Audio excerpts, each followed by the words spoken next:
Hello friends, welcome to Unacademy. Let's crack NEET PG. I'm Dr. Shonali Chandra, and in today's session I will be taking up MCQs on cervical cancer screening and CIN.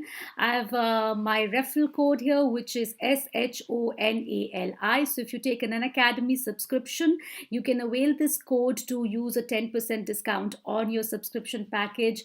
You can also download the Unacademy Learning app, and it will help you get notifications about the upcoming sessions and make your journey easier. On the platform, you'll get daily live classes, where you can chat with your educator, interact, ask your doubts and queries, and get them solved there and then. So it's like a live classroom experience. The courses are structured, keeping in line with the latest NEET PG syllabus. There are also live tests and quizzes on the platform, which will help you evaluate your performance as you go along. And most importantly, one-time subscription gives you an unlimited access, so you can watch all the live sessions from all the faculties who are active on the platform. And even if you miss out on the live sessions, you can always go back and watch the recorded versions from the comfort of your own devices. Top educators are associated with the platform. All subjects which we need to prepare for our postgrad entrance exams, they are covered, and every now and then comprehensive batch courses as well as short duration crash courses, they keep getting launched. So you can check out the ongoing courses in the platform as well. And now there is a new module of subscription, which is the iconic subscription, which allows you to access Unacademy and Prep Ladder at the same time. And you can take this iconic subscription for 12, 18, 24, or 36 months duration. And if you subscribe using my code, that is SHONALI, you can avail a 10% discount on your subscription package as well. And talking about the NEET PG Plus subscription packages, well, you can choose one depending on your needs and requirements. Like, for example, if you're targeting the upcoming exams, want a crash course, then you can take the 1 month or 3 month duration subscription package. And if you're targeting the next exams, you want a subscription package which will give you ample time to go through all of the sessions and will leave you enough time in the end to revise as well. So you can take the 12 months duration subscription. It turns out to be more economical also in the longer run. And let's say for those of you who are in your third year or final year MBBS, or are constantly working simultaneously at the same time, juggling hospital schedules and clinics and classes and duties all together at the same time, you can take the 24 months duration subscription package. It turns out to be far more economical in the longer run. And if you subscribe using my code, that is SHONALI, you can avail a 10% discount on your subscription package as well. And while you're on the platform, you can check out the previous live special classes that I've already conducted on the platform. These are free for all, so anybody can view them. Once you subscribe to the Plus courses, you will get access to the various capsule courses which are there on the platform. There's one on reproductive gynecology, on high-risk pregnancy, gynae-oncology, labor and its complications, and an ongoing Plus course and capsule course on clinical situations in early pregnancy. So we've already happened to conduct 2 sessions already, and the upcoming session tonight this is a Plus course. On 23rd of December, I'll be discussing ectopic pregnancy, and tomorrow I'll be discussing molar pregnancy. The timing is 8 p.m., but it's a Plus course, it's a subscription course, my friends. So coming back to the session at hand for today, and let's see here, Dr. Sanam, good evening. Jyotsna, good evening. Jyotsna, you want a mechanism of labor video. Cool, that's a very good suggestion. And Suvarna, hi. Aisha, good evening. Prakhar and Peter, good evening to everybody. Now, I have often taken live sessions on cervical cancer screening. I've taken live sessions on clinical management of cervical intraepithelial neoplasia as well. I've taken sessions on cervical cancer. I've taken sessions on instruments and procedures where I have discussed pap smear or the screening procedures a number of times. So I feel that now the time is ripe to just test ourselves once. Let us take ourselves and talk about the various MCQs which can be asked from this topic and make it more interesting. So that's the session for today, guys. So good evening, Napoleon. Welcome to today's session. So let's get started without wasting any further time, and let's tackle the first MCQ of the day. Now, which of the following reflects the etiology of cervical cancer? HPV is the major causal agent. HPV is human papilloma virus. They are associated with obesity. They are associated with nulliparity. There is a strong genetic component to the development of cervical cancer, or OC pills are protective against cervical cancer. So, which of the following statements is the true statement? Which of the following reflects the etiology of cervical cancer? Yes, guys.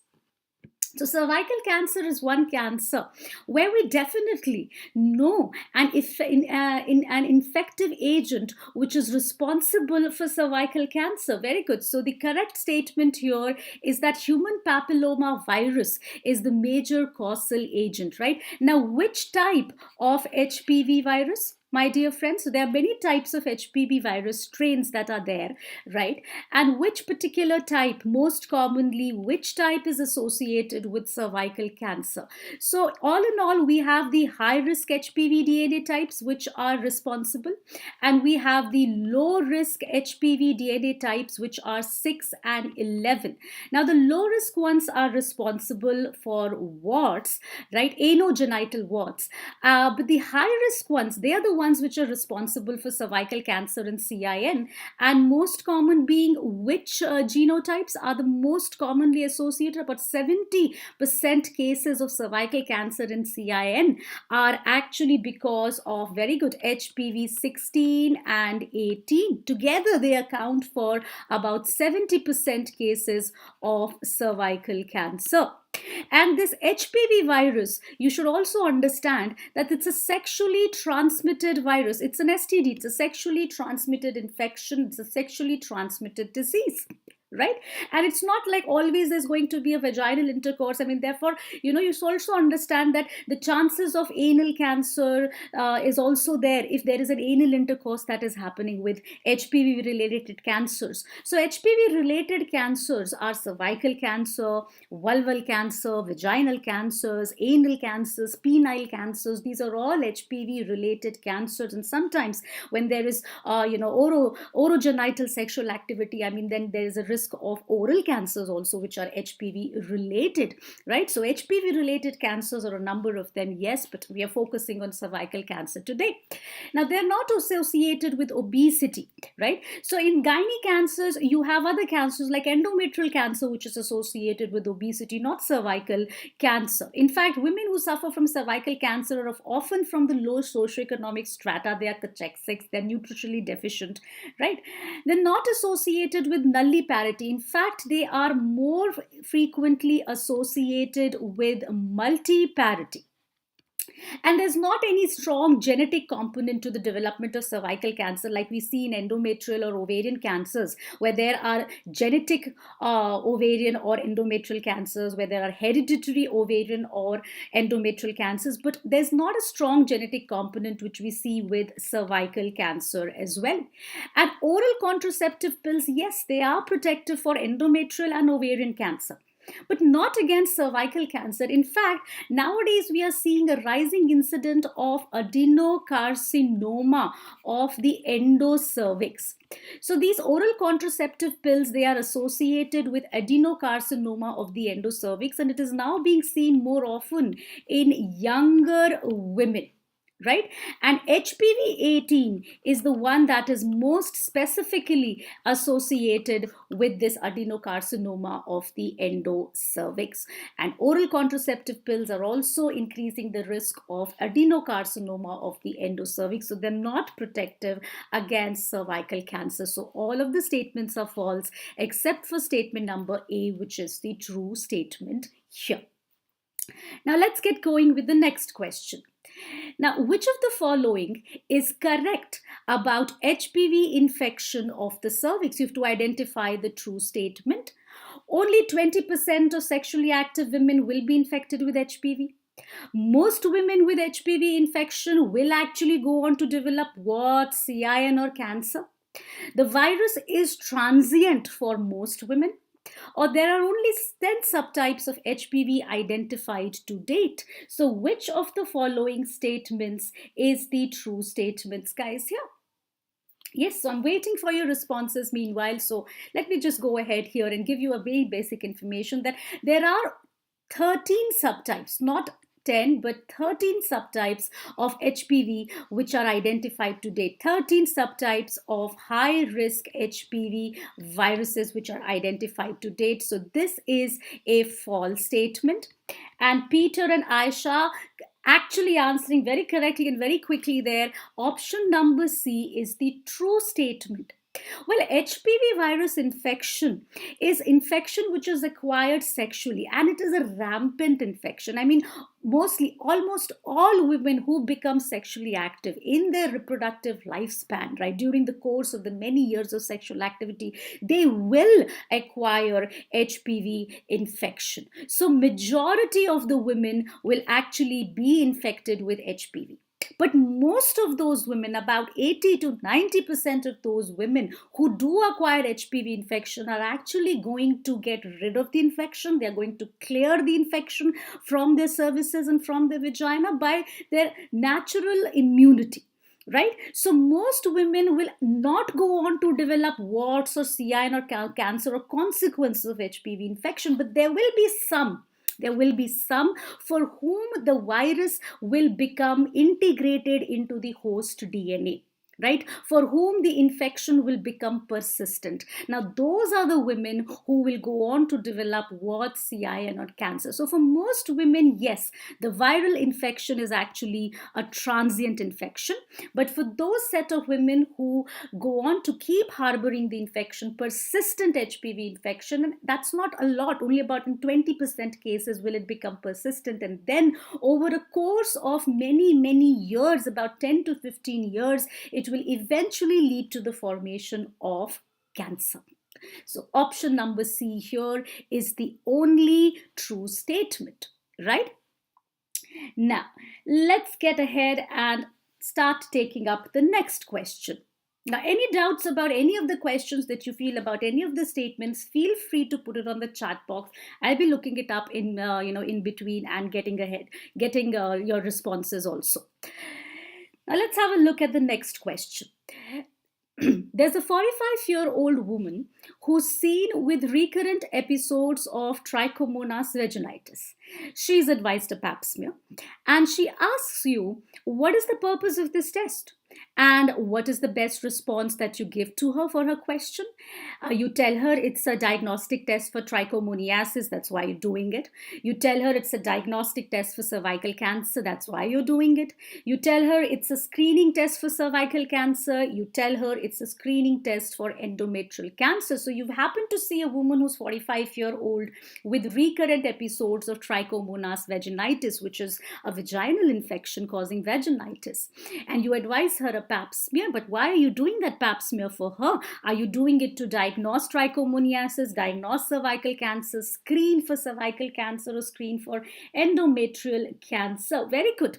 So the answer here is, don't get confused by the fact that she's happening to have recurrent episodes of trichomoniasis. You're taking this opportunity to screen for cervical cancer. So pap smear, the purpose of pap smear is screening for cervical cancer, not a diagnostic test. It's not a screening test for endometrial cancer. It's a specific screening test for cervical cancer. Yes, of course, when you take the cervical smear, when you take the pap smear sample from the ectocervix, right?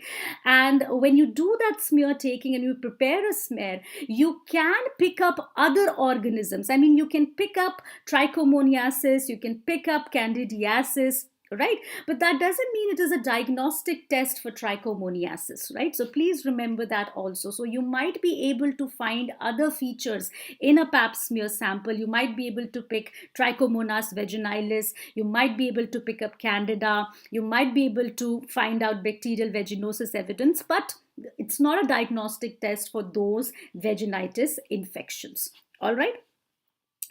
Now, let's have a look at the next question. Okay, Aisha, gonococcus. It's unlikely that we pick up gonococcus or chlamydia with the pap smear because gonococcus and chlamydia, Aisha, they are lodging deep within the endocervix. Right? These organisms, they're lodging deep within the endocervix, and it's unlikely that we pick up chlamydia and gonorrhea on a pap smear sample for that particular reason. Now, let's have a look at the next question. When sampling the cervix for a pap smear, it is very critical to sample the area which is the most likely source of cervical cancer and CIN.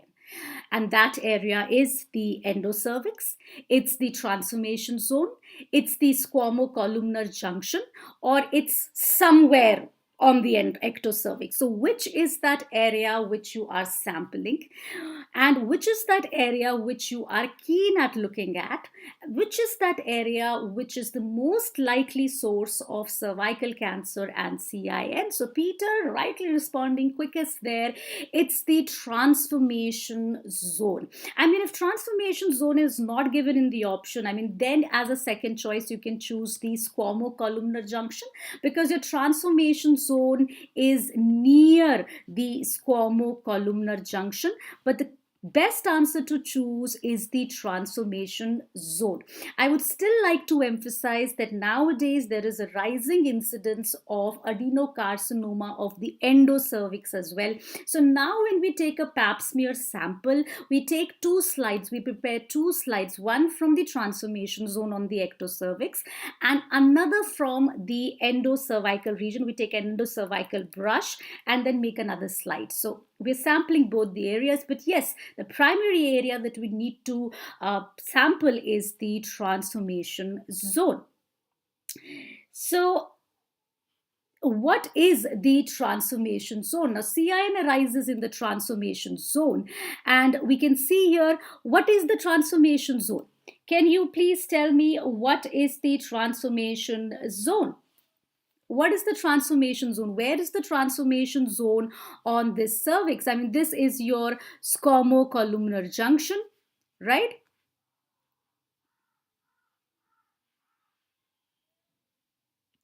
This is your squamocolumnar junction, and this is also your squamocolumnar junction, right? This is also your squamocolumnar junction, right? Now, what will happen over a period of time that the stratified squamous epithelium of the ectocervix is going to overgrow over this area. So it is going to undergo metaplasia and is going to cover this area of the cervix. And at a later point in time, this is what you're going to see. The transformation zone has gone back here, and this is where your old squamocolumnar junction was. So this here is your old columnar junction, this here is your new squamocolumnar junction, and this entire zone over the ectocervix is the zone of metaplasia. Right now, over the course of time, when woman acquires an HPV infection, now HPV viral infection is going to trigger what we call as dysplastic changes on the epithelium. So this is the zone that is between the new and old squamocolumnar junction, which we call as the transformation zone. Now, moving on to the next question. What is the age group that is screened for cervical cancer, guys? What is the age group that is screened for cervical cancer? All adolescents, the ones which are less than 21-year-old, 21 to 65-year-old, or women who are more than 65 years old. What is the age group that is screened for cervical cancer? What is the age group that is screened for cervical cancer? So let's say, for example, there's a woman who's sexually active and she's 18 years of age. Are you going to screen her? 18 years of age, sexually active. Are you going to screen her? That is what the question is. So yes, the age group that is screened is 21 to 65 years of age, irrespective of the timing of onset of sexual activity. The screening has to be performed between the age group of 21 to 65 years of age. But please don't say that somebody who's 25 years old and she's not sexually active and she does not need screening. She has to be sexually active. That's the important thing to note. But yes, there can be women who've been sexually active much earlier, but even then they start screening at the age of 21 years. Now, if I have to screen with HPV DNA testing, if I have to screen with HPV DNA testing, and if I have to screen, let's say, with co-testing. Now, what is co-testing? Co-testing is when we do pap smear screening plus HPV testing at the same time together. If I have to screen with HPV DNA co-testing, then what is the timing? When can I screen for that? Yes, guys, if a woman is 25-year-old and she comes requesting for for cervical cancer screening, I will screen with a pap smear, or can I screen with a co-test? Or can I screen with a co-test? Co-test or HPV DNA testing is included in the screening protocol only when the woman is more than 30 years of age. The logic being that most of the women who acquire HPV are actually going to clear that infection. So we allow them to clear that infection. And we assume that if a woman is showing HPV DNA or HPV DNA in her cervicovaginal secretions and she's more than 30 years of age, then it is more likely that this is a persistent HPV DNA infection. So that's why co-testing or HPV DNA testing is recommended only for women who are more than 30 years of age. So if a woman comes at the age of 25 for screening, I can't do co-testing or HPV, I will do PAPs alone.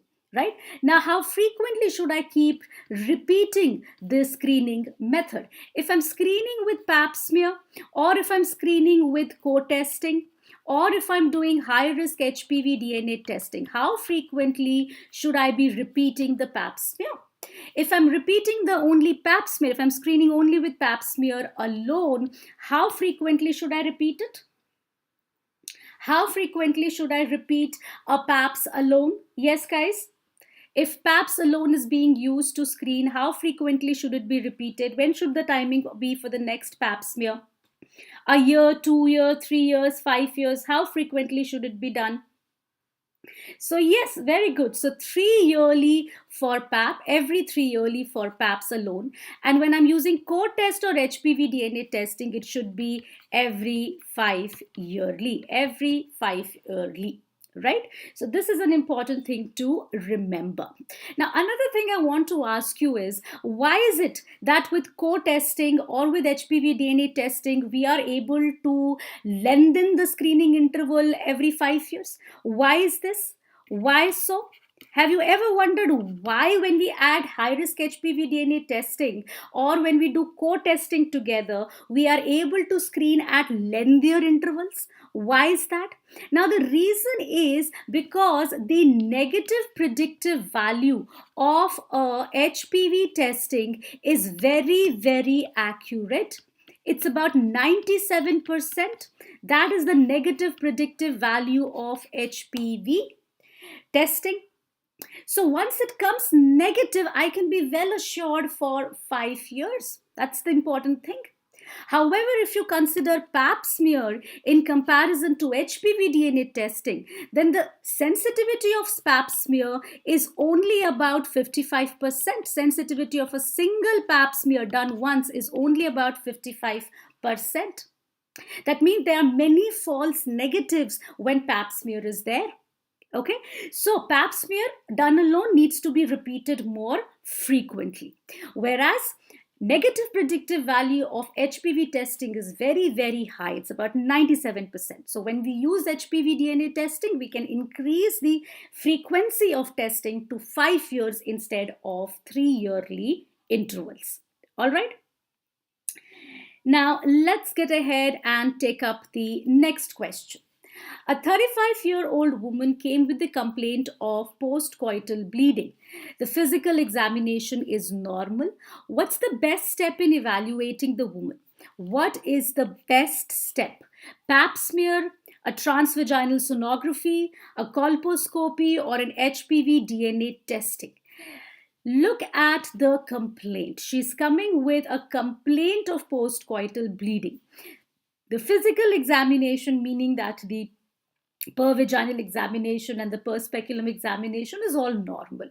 What is the best step in evaluating the woman? So yes, Sanam and Peter and Tahira all agreeing together here that colposcopy should be done, because now the woman is symptomatic. First reason is the woman is symptomatic. And PAPS and HPV DNA testing, these are screening tests. These are screening tests, and therefore done in apparently healthy women, right? And just because she has postcoital bleeding doesn't necessarily mean that she will have a CIN or cancer. I mean, there could be any n number of causes for a postcoital bleeding. I mean, it could be an ectocervical polyp, it could be an endocervical polyp, it could be an endometrial polyp that is protruding out from the cervical os. And colposcopy is a technique or is an examination procedure which helps us to look at the cervix under magnification, right? So colposcopy can also help us diagnose maybe other possible causes of postcoital bleeding. Therefore, any woman with symptoms should not be let go of, right, without performing a colposcopy. That would be the best step in evaluating the woman. Moreover, I told you that the sensitivity of pap smear is only about 55%. So even if it comes negative, that doesn't mean that the woman should not be evaluated with colposcopy, because she is having symptoms. She is having symptoms. So you will take a pap smear if there's no recent report of a pap smear, but that doesn't mean that you won't perform a colposcopy. So colposcopy need to be done in a symptomatic women with such a specific complaint of postcoital bleeding. All right, so that's why we choose colposcopy in this option rather than pap smear as the option. Now let's have a look at the next MCQ. Now, a woman has been diagnosed with CIN3 on cervical biopsy after a pap smear report of low-grade squamous intraepithelial lesion. What can you correctly tell her about CIN3? What is the true statement among these four statements regarding CIN3? It's an invasive cancer. It includes carcinoma in situ. It requires no further treatment, or it corresponds to LSIL, that is low-grade squamous intraepithelial lesion shown on her pap smear. So pap smear is a cytological test by which, the squamous cells which are, seen on the pap smear slide, they are evaluated by the cytopathologist, and he checks the nucleus and the cytoplasm and the nuclear cytoplasmic ratio. He checks the features of atypicality on the pap smear sample. So he elaborates on the dysplastic changes of the individual epithelial cells. But when you talk about CIN, cervical intraepithelial neoplasia, it's a histopathological diagnosis which is made after performing a cervical biopsy, right? So we have pap smear reports and we have the histopathology reports. Now, low SIL on pap smear corresponds to CIN1 of histopathology, and your high SIL on pap smear is the one which corresponds for CIN2 or CIN3, that is high grade CIN. Right? So what can you tell correctly here? It's not an invasive cancer. Cervical intraepithelial neoplasia, meaning that the basement membrane is still intact. The dysplastic cells have not breached the basement membrane, so it's not an invasive cancer. But yes, it includes carcinoma in situ. That means full thickness dysplasia. Full thickness dysplasia is what is called as carcinoma in situ, and CIN3 includes full thickness dysplasia also. It requires treatment. It's not like you can just let it go, so that's a false statement. And it corresponds to high SIL shown on pap smear, not low SIL shown on pap smear, right? So the correct response here is option number B. Now, moving on further, let me just give you a brief description of the grades of CIN. So, when I say CIN 1, you see that this is the basement membrane. This is the basement membrane.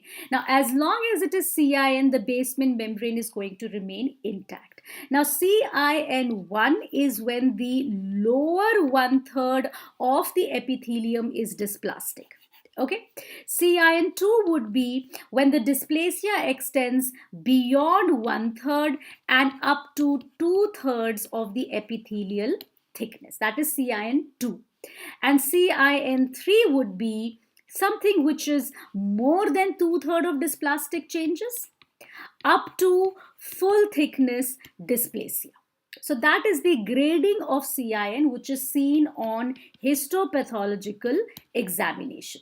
But as long as it is CIN, the basement membranes remain intact. Once the basement membrane is breached, it becomes invasive cancer. It becomes invasive cancer.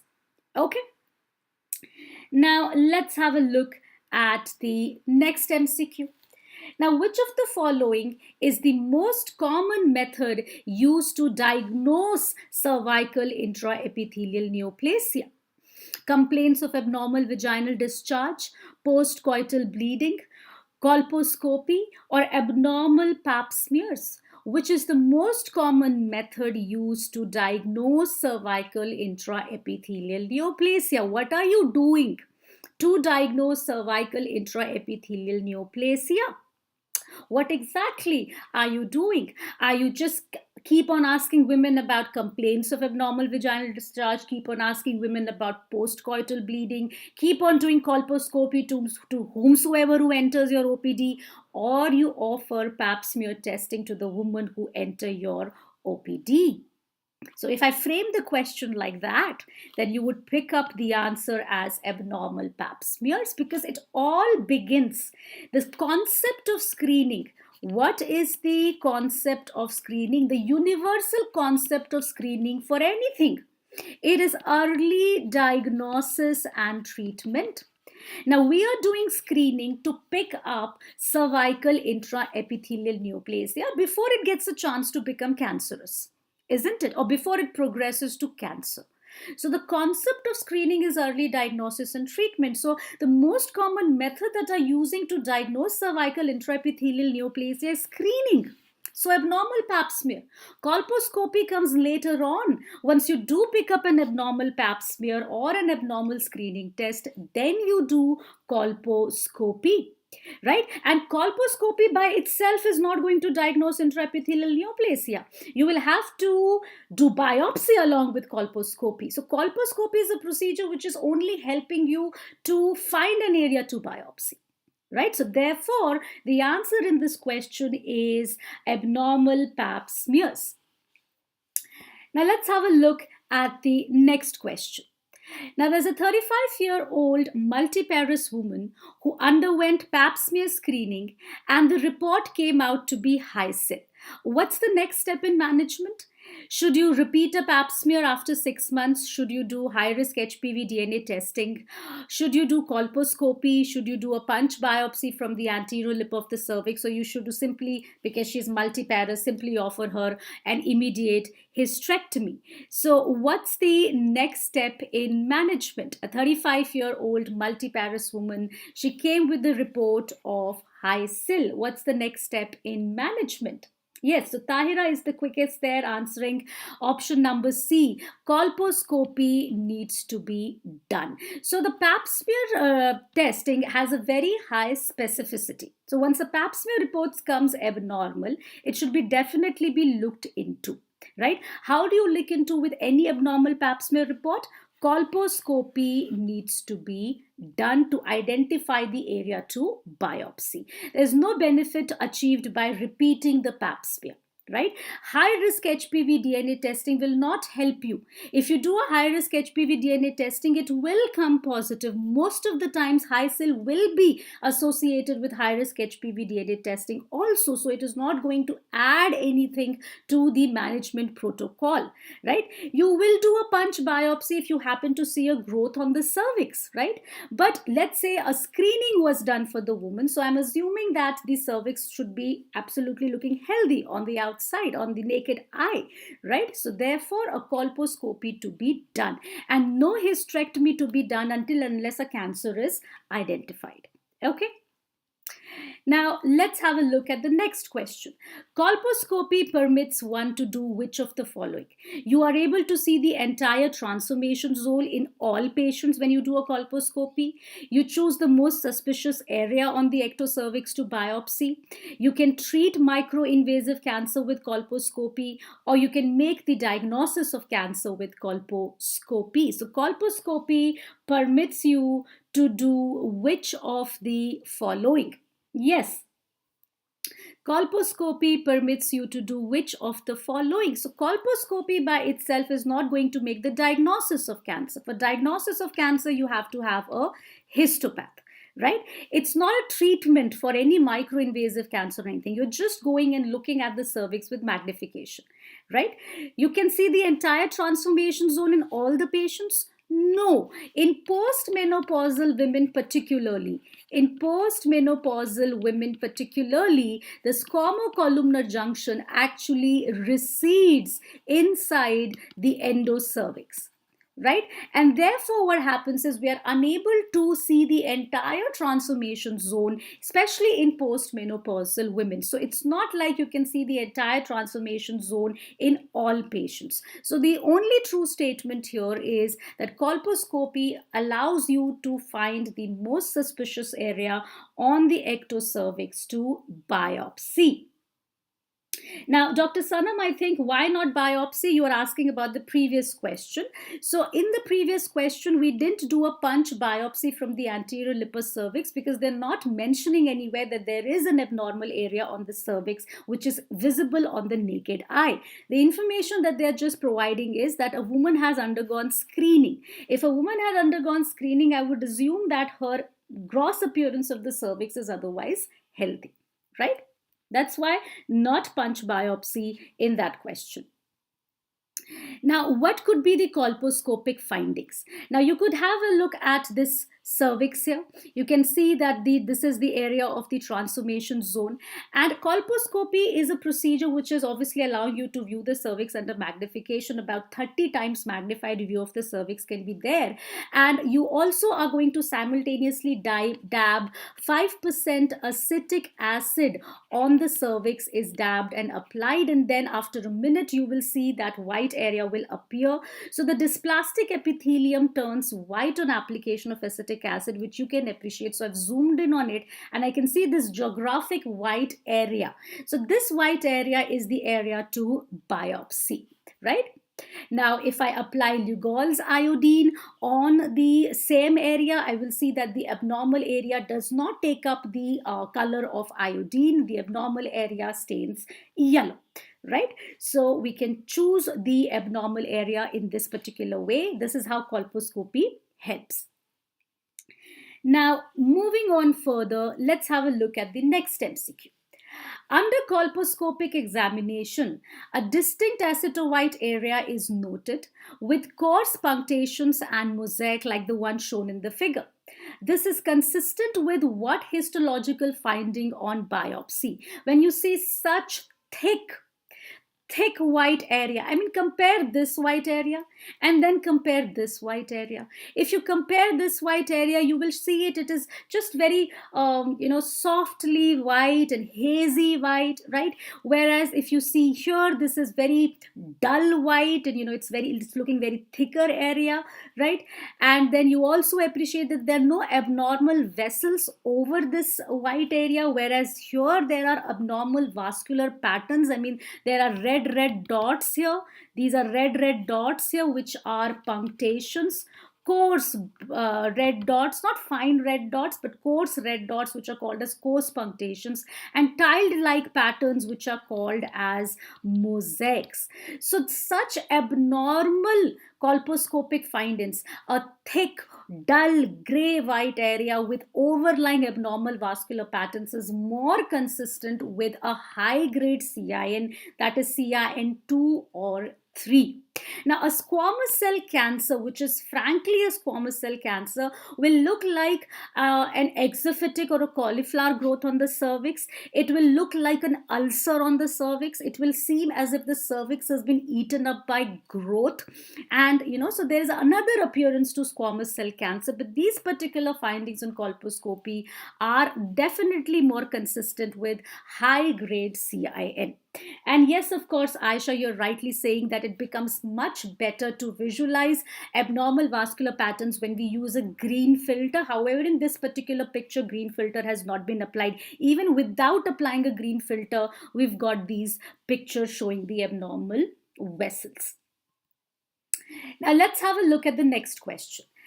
There's a patient who is a 35-year-old multiparous with HSIL on PAPS, who underwent a colposcopic directed biopsy and has biopsy proven CIN 3.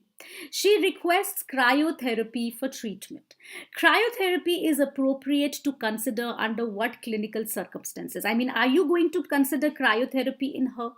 And if at all, no. Under what clinical circumstance can you go for cryotherapy as a treatment for CIN? CIN 3 is a valid indication. A small, well-circumscribed lesion on the cervix, on the ectocervix with CIN 1. Any patient who wishes to preserve fertility can be given cryotherapy. Or if there is an invasive cancer, one can give cryotherapy. So yes, cryotherapy preserves fertility, agreed. But it's not to be given to any patient who wishes to preserve fertility. I mean, if you want to treat CIN, you are going to use the ablative procedures, right? You're going to use the excisional procedures. And even if you do the excisional procedures, the fertility is not compromised unless you remove the entire cervix or you do a conization, right? So patient who wishes to fertility is not a direct indication of going ahead with cryotherapy. However, yes, if there's a small, well-circumscribed lesion on the ectocervix with CIN, I mean, then of course you can consider cryotherapy for CIN1, right? Not for invasive cancer. Once it's invasive cancer, you can't go for conservative procedures. Invasive cancer has to be dealt with hysterectomy, right?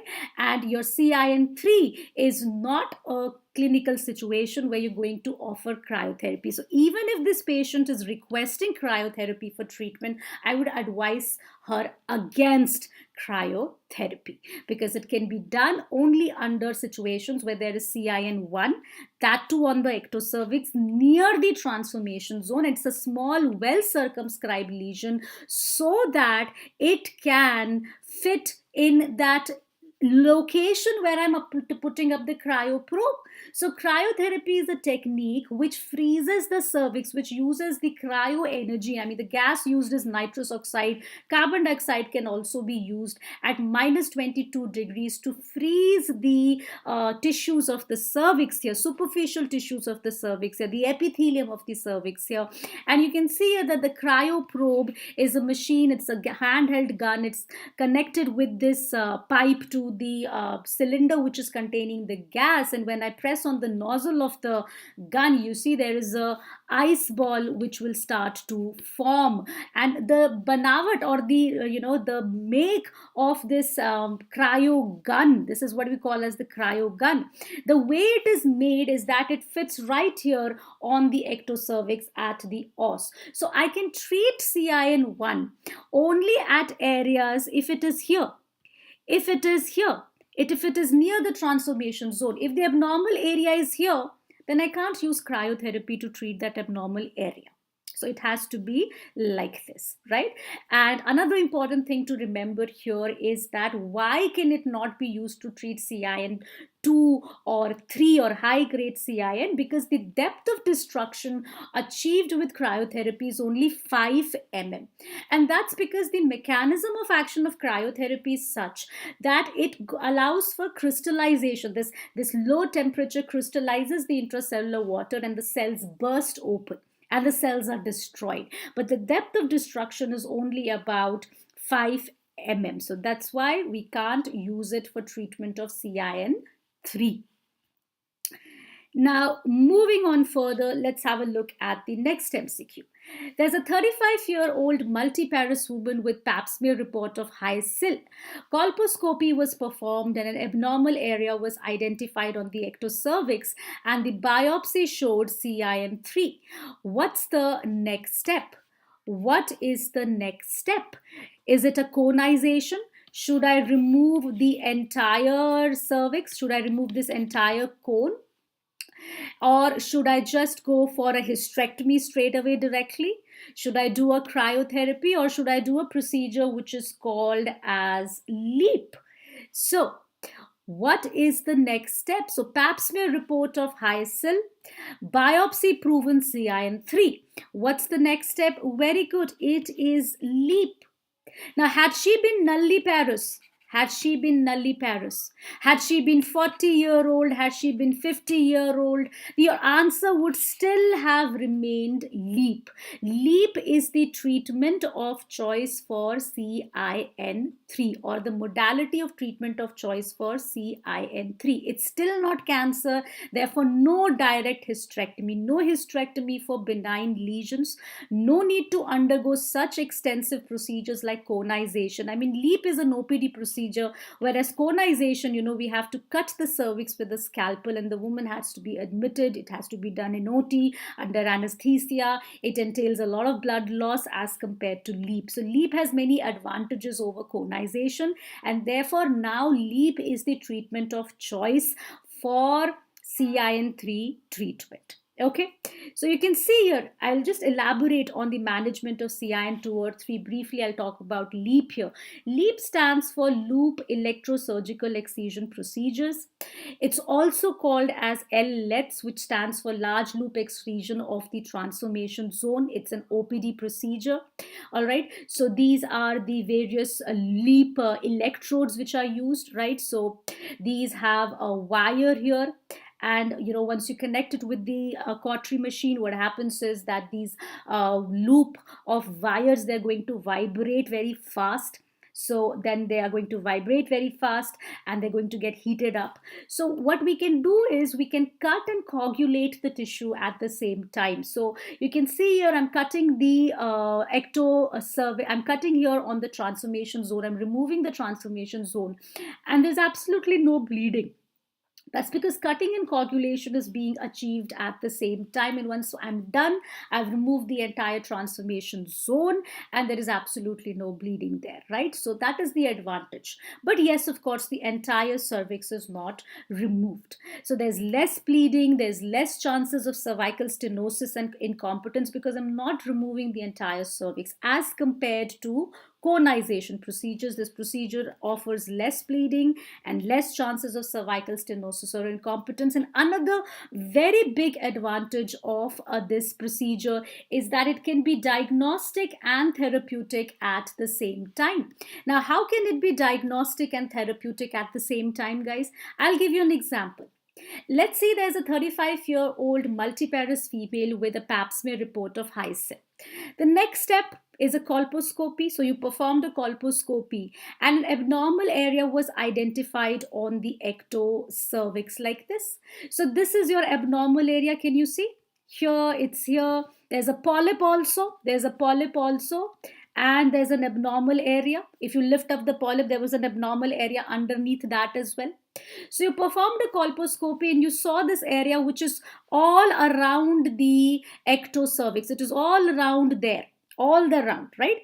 So I should take a biopsy from here, from here, from here, from here. From where should I take a biopsy? Now she's multiparous. Fertility is not an issue. What's the next step? What's the next step? Conization, hysterectomy, cryotherapy, or LEEP. What's the next step? What is the next step? Now, Sarah, you're asking, can conization be done with the LEEP instrument? Well, if you have to achieve a conization with the LEEP instrument, it can be difficult, but you can take deeper and deeper, you can keep taking deeper and deeper bites of the cervix, right? But that won't be conization. Conization as such a procedure has to be done in the OT with the scalpel when you have to remove the entire cervix, right? You can go for a deeper LEEP as at the most that you can do. So what's the management going to be? Hysterectomy. She's a 35-year-old multiparous woman, and right now all I know is that she has a pap smear report of HSIL, and I don't even know whether this is CIN3 or what it is. So why will I go ahead with a hysterectomy, right? Conization, I mean, she is a multiparous woman, agreed, but I can see the white area here. I can see the white area here. Why can't I go for LEEP? Let's say I went ahead with LEEP. Let's say I went ahead with LEEP and I removed this entire area and I removed the polyp also. And I got the specimen. And I sent the specimen for histopath. Okay. And the final histopath report came as CIN3, and the margins of the specimen are free of CIN. That means I have diagnosed and treated at the same time. That means I have diagnosed and treated at the same time. So, Aisha, even if fertility doesn't matter, why do you want to subject a woman to the general anesthesia, to more blood loss, to an OPD admission and more cost, when you can do a simple OPD based LEEP procedure? Well, she'll also be comfortable, she'll bleed less, isn't it? So as a first step, you can offer LEEP, can't you, in that situation? So that's why I didn't choose conization and not cryotherapy here. Look at the pap smear report. HSIL. HSIL corresponds to high grade CIN of biopsy. So in a patient with HSIL, I will not use cryotherapy as well. And another disadvantage of cryotherapy would be there will be no specimen. There would be no specimen for histopath. All the more reason that I don't want to choose cryotherapy. For future references, I want a histopath report, right? Dr. Sanam, why not cryotherapy in this situation? For two reasons. A, she has a pap smear report of HSIL. Pap smear is a very good specificity. If pap smear is saying high grade squamous intraepithelial lesion, I'm assuming that indeed there would be CIN 2 or 3 on histopath. So the first reason is that. Second reason is the disadvantage with cryotherapy of having no specimen for histopathological analysis. These are the three reasons. These are the two reasons I'm not choosing cryo and I'm choosing LEEP. Okay. So I gave you my reasons why not conization, why not hysterectomy, and why not cryo, and why LEEP in this situation.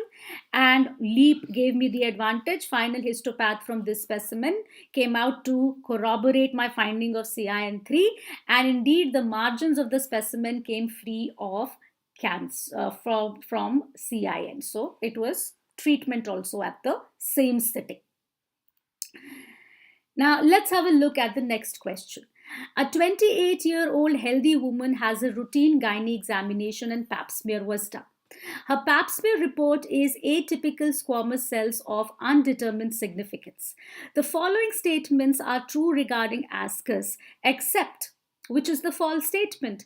The risk of invasive cancer is only about 0.1%. It requires immediate colposcopy. HPV triage is recommended. Follow up with repeat cytology is acceptable. So before this, up till now, all the cases that I considered had HSIL or at the most LSIL. And then I was doing a colposcopy for those patients. Now this is slightly different. Now here, in this case, it is the pap smear report is ASCUS. So which of the following statement is false? You have to identify the false statement, guys. Aisha, this much big polyp can relieve even leap. You are looking at it, it is looking to you so big because you are seeing it 9 times magnified view. Okay, it was not that big. It was only about a centimeter, or maybe even less than that. It was not that big. You're seeing it that big because it's 9 times magnified view. So the following statements regarding ASCUS are true except. So multiple responses I'm getting here. I'll give you the true statements and the false statement. So the risk of invasive cervical cancer with ASCUS is very, very less. ASCUS progressing to cancer is very, very less. It's only about 1 in 1,000. That's only the risk. That's very little risk. Okay. And if you compare, if you were to see that you would do 100 pap smears in women for screening, the most frequent, the most common report is actually ASCUS. If I were to do colposcopy for every patient who came positive with ASCUS, there will be many colposcopies to do. That. Secondly, if I'm doing so many colposcopies, I might find some little bit here and there area which I will unnecessarily biopsy, which will unnecessarily come out to be showing nothing or CIN1. So it will lead to over treatment in most women. And this is the reason why it doesn't require immediate colposcopy. That's your false statement. So are true except. So yes, it is true. The risk of invasive cervical cancer progression is very, very less. It doesn't require immediate colposcopy. So what can we do? When the pap smear report comes ASCUS, I can do HPV triage. A woman who has come with ASCUS report, for her I can do high risk HPV DNA testing. If she comes positive with high risk HPV DNA testing, she becomes ASCUS plus high risk HPV DNA positive. Then I can do a colposcopy. All right. And if the high risk HPV DNA testing comes negative, she can go ahead for routine screening. Routine screening. Go back to routine screening. So HPV triage is the recommended course of action. True. And yes, if a woman does not want HPV DNA testing, she cannot afford HPV DNA testing, or it's not available to you at that point in time, you can also follow up with repeat cervical cytology after 1 year. That's also acceptable. That's also true. However, it doesn't require an immediate colposcopy when the report is ASCUS. It's atypical squamous cells, yes, but of undetermined significance. But if you have high CIL on pap smear, if you have low CIL on pap smear, or if you have atypical squamous cells, ASC-H, atypical squamous cell cannot exclude high-grade lesion. That is the ASC-H. Then you have to go ahead with a colposcopy. Okay, so Puyal, to give you a detail about the Bethesda classification, that would take a lot of time. But yes, broadly, the Bethesda classification is that the pap smear can be negative for any intraepithelial lesion. In the mildest form, it can be ASCUS, atypical squamous cells of undetermined significance, or any of these reports could come.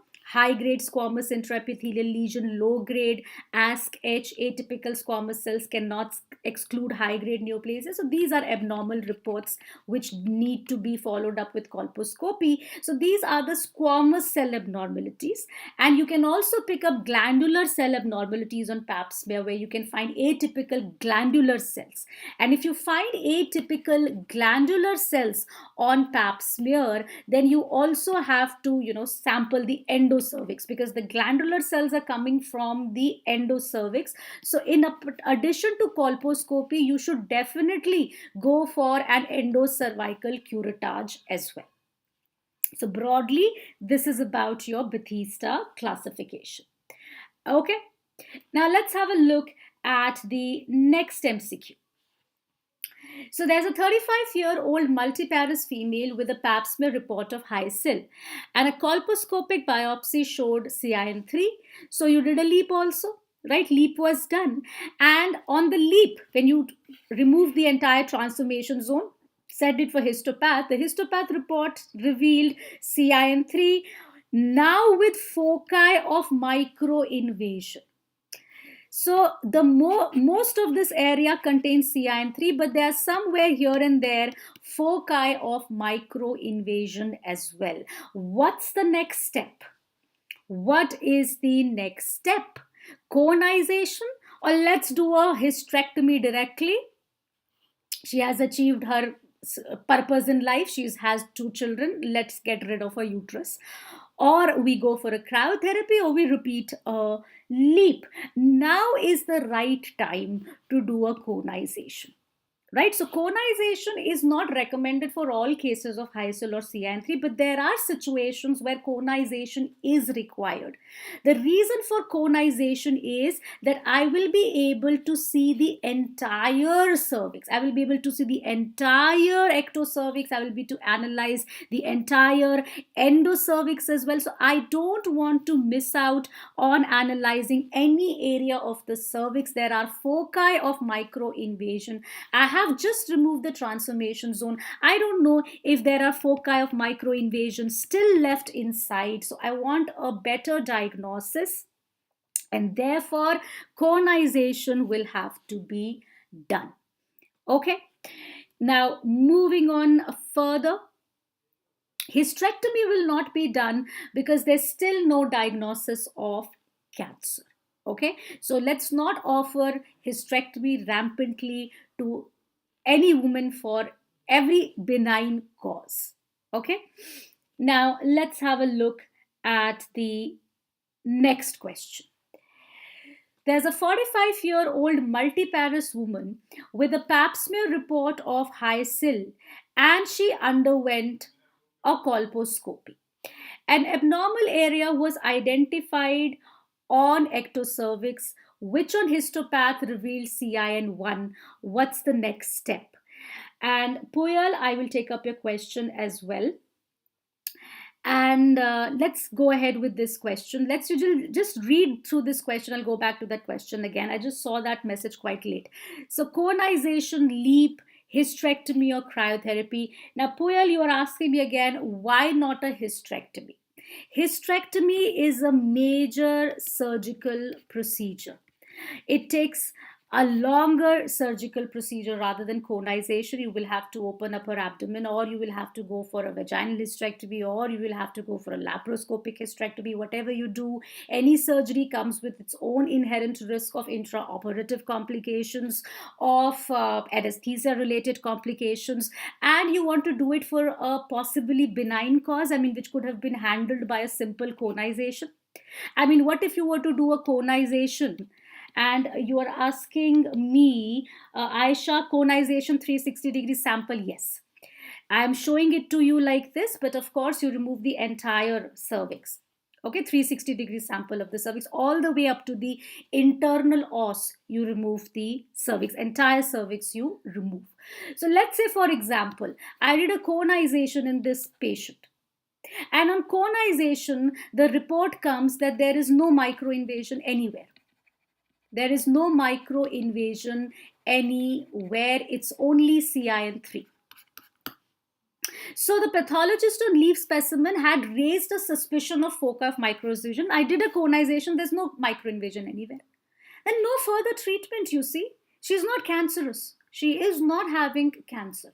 That's why I'm not jumping ahead with hysterectomy in this particular case. And now coming back to the question here. So Peter rightly saying conization, there is a discrepancy between colpo and PAPS. So pap smear report of high SIL, very specific report, must be harboring some foci of CIN2 or 3 in the cervix. But she underwent a colposcopy, you did a biopsy, and CIN1. The next step, which is not given in the question, ideally would be to review the reports. review the reports, particularly review the colpo findings, I mean, did I biopsy the correct area? Did I biopsy the most abnormal looking area? Colposcopy becomes very subjective. Okay, so did I biopsy the most abnormal looking area, or did I biopsy the wrong area? Is it possible? Let me review my findings. Let me go back and let the pathologist also review his findings. Tell the pathologist, are you sure it is CIN1? Just recheck once again. So review the pathology findings as well. And once after the review, everybody says no, they did their best job. Then after that, of course, if there's a high SIL with the report of CIN1, that means maybe some area on the cervix is hidden, which is indeed harboring CIN2 or 3. So proper analyzation, complete analyzation of the cervix is recommended, again, before going ahead with hysterectomy. Hysterectomy is not an answer for CIN. Okay, hysterectomy is done once cancer, whether microinvasive or frankly invasive, is identified. Then hysterectomy becomes an option. Cryotherapy is out of the question. It is done for CIN1 cases, but here do not ignore the report of high SIL. So whenever there is a discrepancy between the PAPS, Colpo and the histopath report, it is always better to analyze the whole cervix and go ahead with conization. I mean, with LEEP, all you get to do is just analyze the transformation zone, that to quite superficial bit. So I would prefer a conization. Moreover, the reason I prefer conization in this particular case is since she's already 45 and multiparous. I mean, had she been a young 23, 24, 25, 26-year-old nulliparous woman, I mean, then I would have thought, why go ahead with conization? Let me try LEEP first, right?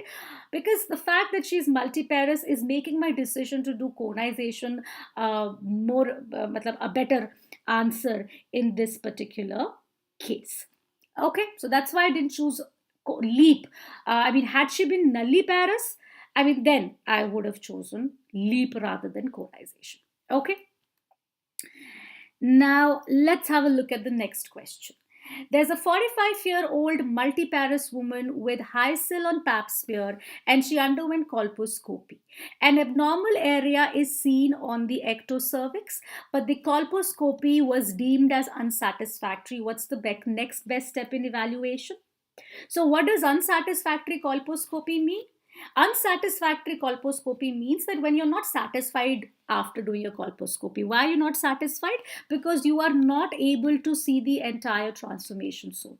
You are not able to see the entire transformation zone. That is why at the end of your colposcopy, you were not very satisfied. Okay, because here, as you can see, the squamocolumnar junction has receded into the endocervix. Now this white area is a thick white area, which I don't know how deep inside the endocervix that white area is going. So whenever the colposcopy is unsatisfactory and now she's a multiparous woman, I should go ahead with conization, right? So there are very particular indications of conization. Unsatisfactory colposcopy, suspicion of microinvasion, discrepancy between the pap smear report, high SIL paps, and a CIN1 report on CIN. So these three indications are valid indications for doing conization.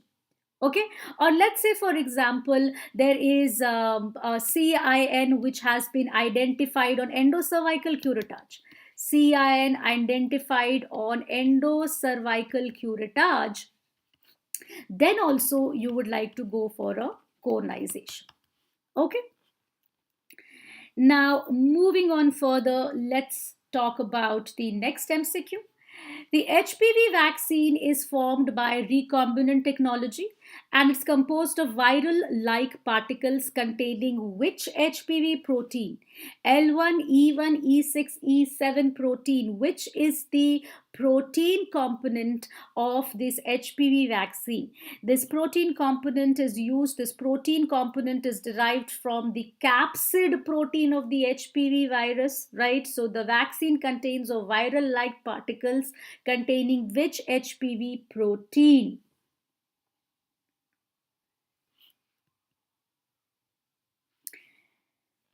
Time. Aisha, time.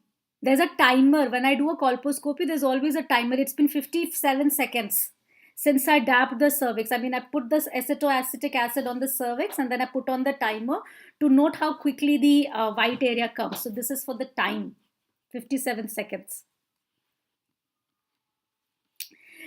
So your HPV vaccine, see, it contains the L1 protein. It's the capsid protein.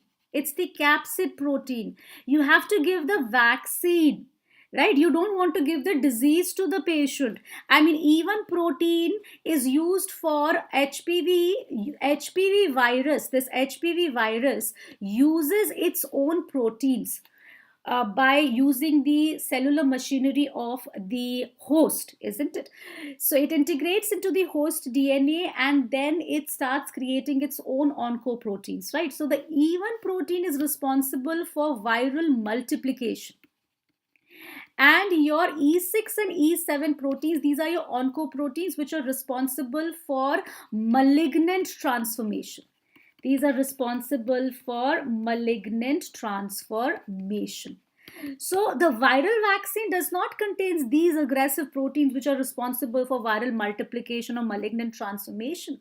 It contains capsid protein. It's a killed vaccine. It's a recombinant vaccine containing only viral-like particles devoid of its oncoproteins.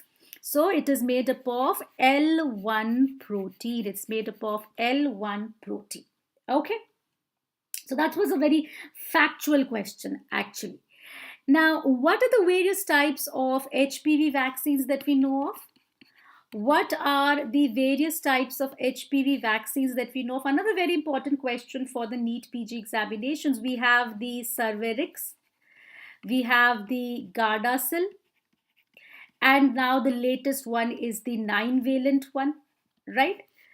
So your Cervarix one was the one which was available initially. This was the bivalent one, and it contains the HPV viral particles of HPV 16 and 18 types were there included in Cervarix.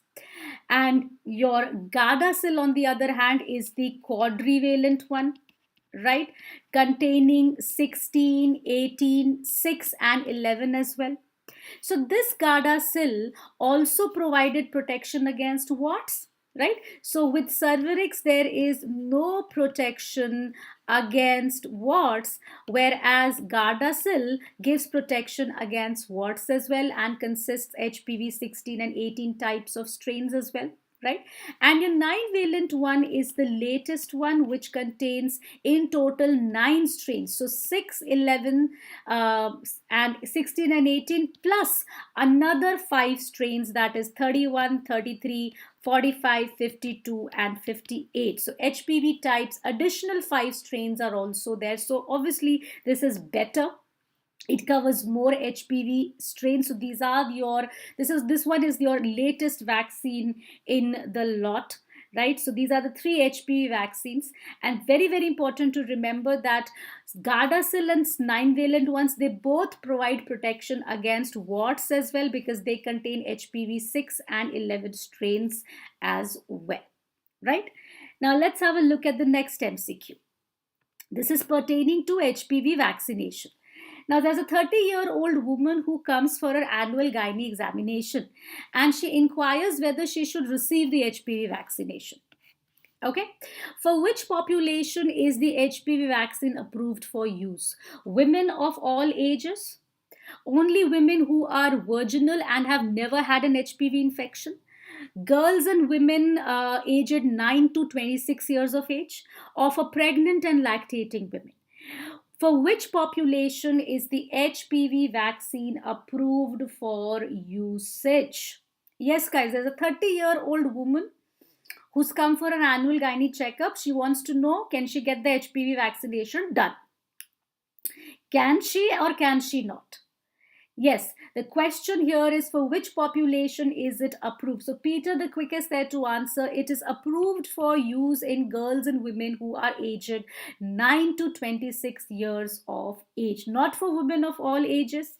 Not necessarily for women who are virginal and have never had an HPV infection. Please mind you, I mean, if this woman requests an HPV vaccine, she can get an HPV vaccination done. Yes, of course, the more efficacious the vaccine will be if one gets vaccinated before onset of sexual activity. That's true. But the latest recommendation is that even women who are sexually active, they can get HPV vaccination done, especially since now 9-valent vaccine is available, which covers 9 strains. And there is no need to test HPV DNA testing before giving the vaccination, because it's unlikely that a single woman will be infected with all the 9 strains together, right? So some benefit will be achieved by vaccination, albeit some. Okay, but the greatest efficacy or the greatest benefit is, of course, to women who've not initiated sexual activity, right? So only women who are virginal have never had an HPV infection? No, that's not necessary. I mean, if this 30-year-old wants HPV vaccination, she can get it done also.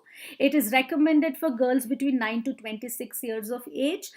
And since she's 30, you can tell her that the efficacy might not be there as much, but there's no harm in getting it there. And it's not at the moment recommended for pregnant and lactating women as well. So, what are the important points that you need to know about your HPV vaccination? Puyal, you are asking me what is catch up vaccination in this particular case.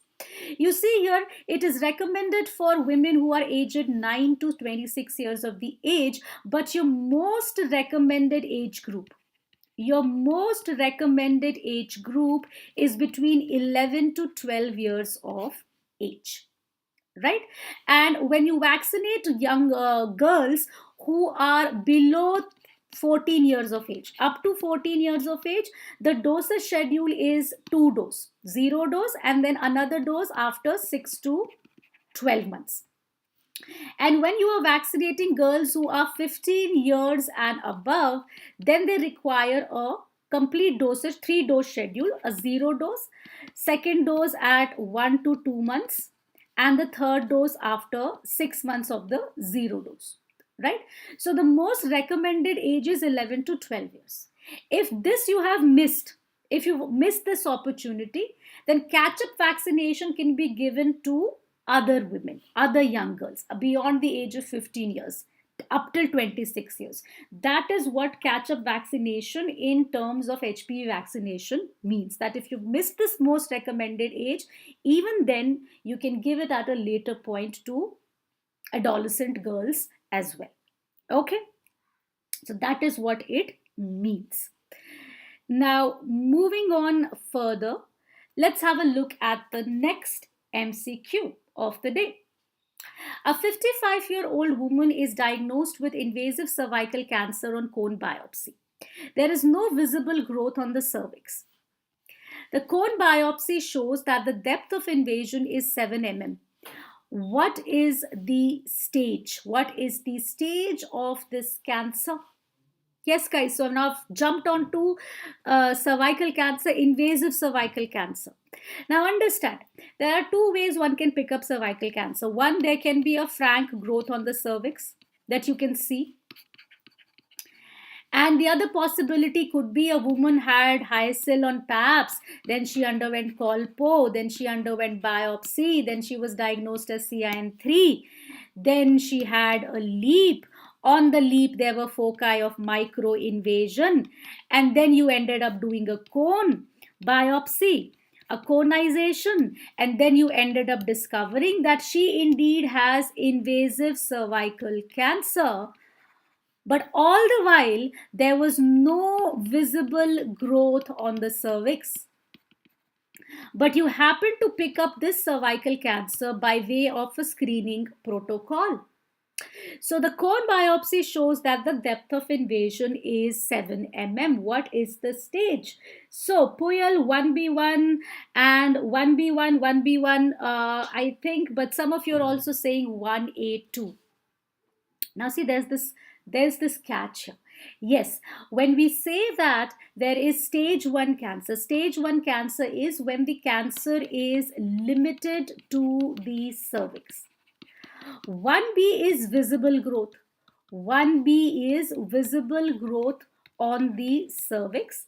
1A is no visible growth on the cervix. That's 1A, microinvasive cancer, which is further subdivided into 1A1 and 1A2, depending upon how much is the depth of invasion. Okay, so I told you once the basement membrane is breached, it becomes invasive, right? But as long as there's no visible growth, it's called as microinvasive. So 1A1 is when the depth of invasion from the basement membrane is less than 3 mm, and 1A2 is 3 to 5 mm. Okay, now in the current scheme of things, it's only the depth of invasion that matters. It's only the depth of invasion that matters. Lateral spread, which was initially included in the classification of staging, has been disregarded in the latest FIGO staging. Okay, so it's only the depth of invasion that matters. Now, what is the depth of invasion here? 7 mm. 7 mm. Anything which is more than 1A2 and still not visible is included in the 1B1, the earliest of the invasive cancer. Then we can have 1B2, 1B3 as well. Stage 1B is further divided into 3 categories of staging, depending upon the size of the growth on the cervix. So size of that visible growth on the cervix, depending upon that, 1B1 is anything which is less than 2 centimeter. 1B2 is 2 to 4 centimeter size of growth, and 1B3 would be more than 4 centimeter size of growth, more than or equal to 4 centimeter size of growth. So anything which is more than 1A2, still not visible, will still be included in stage 1B1. Therefore, in this question, the depth of invasion is 7 mm, so the stage is 1B1. Had it been 5 mm, it would have been 1A2. 4 mm, 1A2, right? So even though there is no visible growth on the cervix, because the depth of invasion is beyond 5 mm, it is included in stage 1B1. Okay. Now, para-aortic is included in stage 3 or stage 4. Lymph nodes in the case of cervical cancer are included in stage 3. In stage 3, whether para-aortic, whether pelvic. Okay. And more questions on staging I'll do in further sessions on. I'm going to take up more MCQs on cancers at a later point in time, and then I will include all your questions on staging there. So there's a 55-year-old woman who complains of irregular vaginal bleeding. On pelvic examination, the cervix feels hard and nodular. On per-speculum examination, the cervix bleeds on touch and has the following appearance. What's the next step in management? A colpo-directed biopsy, a pap smear, a punch biopsy of the cervix, or conization of the cervix? Yes. On pelvic examination, you touch this growth, it just feels very hard and nodular. On per-speculum examination, the moment your speculum touches this area, it bleeds. Cervix bleeds on touch, and it has this following appearance: hard, nodular growth, all these abnormally dilated vessels which are bleeding on touch. This could be cancer. So you saw the colposcopic appearances of CIN, and now look at the cervical appearance of a cancerous tissue. Now this growth could be cancer, and once you do see the growth, you have to do a punch biopsy. Agreed, you have to do a punch biopsy, and once you do that biopsy, where are you going to take the biopsy from? Are you going to take it from here? You can take it from here, no harm. But the best thing would be to take the biopsy from multiple areas, to get a better report, because sometimes you see in your biopsy, you can only get a necrotic tissue also. And it should always be a clinical practice to biopsy here. Also take a biopsy from here where there is a normal area adjacent to the abnormal area. Okay, so keep that in mind that one can take multiple biopsy punches, and one should always include some normal area also in the biopsy if possible. So punch biopsy of the cervix will be done. Let's have a look at the next question. You did a punch biopsy in this case. Invasive squamous cell carcinoma of the cervix was diagnosed on histopath. Which of the following would be the next most appropriate step in the care of this patient? What are you going to do next? Next most appropriate step in the care of this patient. This patient is a 55-year-old woman who came with irregular vaginal bleeding. You saw a growth, you took a biopsy, the biopsy proven cancer is there. Next most appropriate step: cervical conization, metastatic workup, radical hysterectomy, or radiotherapy. Yes, I want more responses here. Now, Dr. Sadam, you're saying low vascularity here. I mean, no, there's no low vascularity. This is all vascularity here. Low vascularity is often seen when there is a huge fungating growth. Huge fungating growth, a cauliflower-like growth, where the center of the growth is all necrotic. That's because of low vascularity there. So I would just keep that on the side here, and whatever we need to do, I mean, whether I want to do a hysterectomy, whether I want to do a radiotherapy, that decision will depend on the stage, right, of cancer. So I have to do a staging first. How will I do the staging? I will do a clinical examination.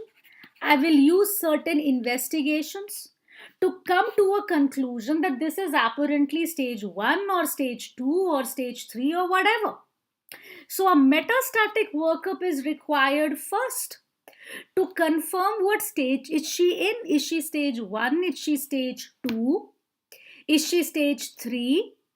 So some basic metastatic workup will be done, at least a clinical pelvic examination to check whether the parametrium are involved, whether there is some nodularity in the upper part of vagina as well. So some metastatic workup will be done. Once I've come to know what the stage of the cancer is, then I will decide whether I want to do a hysterectomy or a radiotherapy at a later point in time. That decision will come later, right? So first of all, a metastatic workup, because stage-wise treatment of cervical cancer is instituted, which will form the basis of my session with you guys tomorrow, where I will take up MCQs on cervical cancer staging, on treatment, and some questions on endometrial cancer, and everything revolving around gynae oncology. So I will taking up an MCQ session tomorrow again on gynae oncology, guys. Tomorrow, same time, 4 p.m. on YouTube.